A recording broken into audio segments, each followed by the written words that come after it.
যারা আমরা ভাগে কোরবানি দেই বেশিরভাগ ক্ষেত্রে আমাদের কোরবানিটা বাতিল হয়ে যায়, নষ্ট হয়ে যায়, আমরা কোনো সওয়াব পাই না। But in this case we don't have any realization about it. আমাদের কোরবানি যে নষ্ট হয়ে গিয়েছে, আমাদের সওয়াব যে নষ্ট হয়ে গিয়েছে, আমরা আসলে এটা বুঝেও উঠতে পারি না। এবং আপনি যাদের সঙ্গে ভাগে কোরবানি দিচ্ছেন এরা আসলে কেমন, এটা আপনার না বোঝার জন্য আপনার টাকা নষ্ট, আপনার কোরবানি নষ্ট, আপনার সওয়াব নষ্ট। এই জন্য যারা ভাগে কোরবানি দিচ্ছেন কিংবা দিবেন, ইভেন আমিও দিয়েছি, আমিও দিব, আমাদের তিনটা বিষয় জানতে হবে ভাগে কোরবানি দেওয়ার ক্ষেত্রে। প্রথমত মাথায় রাখবেন, যাদের সঙ্গে আপনি কোরবানি দিচ্ছেন তাদের সকলের কামাই ইনকাম হালাল কিনা।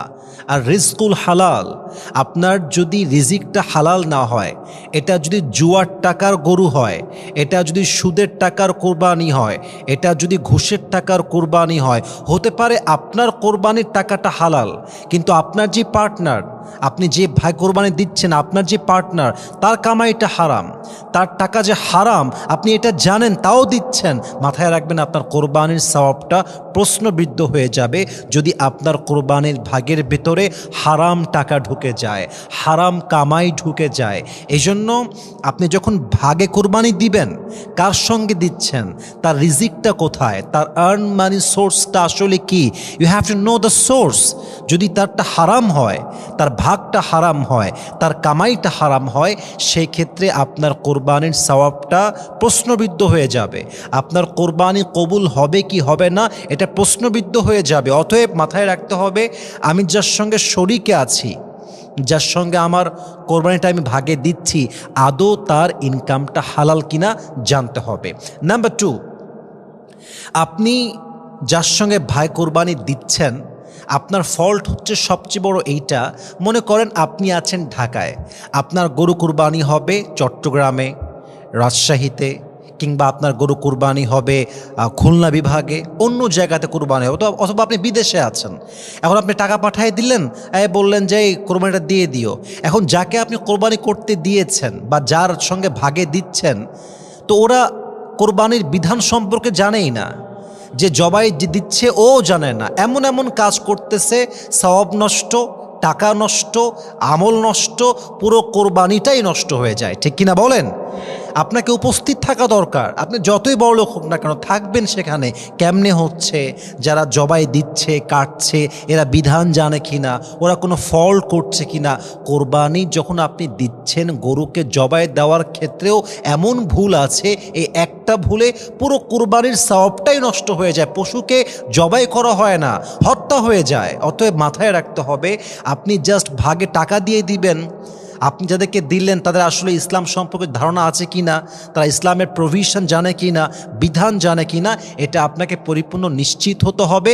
তবে আপনার কোরবানি কবুল করতে পারে একজন, তিনি কে? অতএব মাথায় রাখবেন, যাকে তাকে ভাগে নেবেন না, আর যার তার সঙ্গে ভাগে যাবেন না।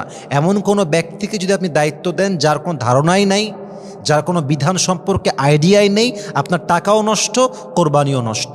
Number 3, this is most important, আপনি যাদের সঙ্গে কোরবানি দিচ্ছেন তাদের নিয়তটা আসলে কেমন। আর নিয়াতুল ফাসেদা, নিয়ত যদি নষ্ট হয়ে যায়, আমলটা কিন্তু নষ্ট হয়ে যায়, আপনার কোরবানিটা প্রশ্নবিদ্ধ হয়ে যাবে। ইন্নামাল আমালু বিন্নিয়াত, আপনার আমলের সওয়াবটা কি হবে, এটার রেওয়ার্ড কি হবে, এটা ভাগ করা হবে বেসড অন ইওর ইন্টেনশন। আপনার নিয়ত যেমন হবে আপনার সওয়াবটা তেমন হবে, নিয়ত যেমন হবে প্রতিদানটা তেমন হবে। অতএব আপনার ভাগে যারা কোরবানি দিচ্ছে, ওদের উদ্দেশ্যই হচ্ছে গোস্ত খাবে, উদ্দেশ্যই হচ্ছে ভাব নেবে, উদ্দেশ্যই হচ্ছে সেলফি তুলে ফেসবুকে পোস্ট করে শো অফ করবে। তাহলে আপনি যাদের সঙ্গে কোরবানিটা দিচ্ছেন, এই পশুর মাঝে আপনার যে সওয়াবের ভাগটা ছিল, এটা যে সওয়াব আপনি পেতেন, আপনার সওয়াবটা প্রশ্নবিদ্ধ হয়ে যাবে। অতএব এমন কোনো ব্যক্তিদের সঙ্গে যাবেন না যারা কোরবানির নামে শো অফ করে, যাদের কাছে কোরবানি একটা শো অফের মতো, যাদের নিয়াতে সমস্যা, যাদের ইনকামে সমস্যা, যাদের মাঝে ইসলামের কোনো জ্ঞান নেই, প্রভিশন নেই, বিধান সম্পর্কে কোনো আইডিয়া নেই, এমন লোকের সঙ্গে কোরবানি দেওয়া যাবে না। অতএব আমার কাছে মনে হয় সবচাইতে উত্তম পন্থা হচ্ছে একা কোরবানি দেওয়া। যদি সাধ্য না থাকে তখন ভাগে যাবেন, তবে কার সঙ্গে যাচ্ছেন এটাও হিসাব করে নেওয়া। আল্লাহ আমাদের সবাইকে মানা বোঝা আমল করার তৌফিক দান করুক, পড়েন সবাই আমিন।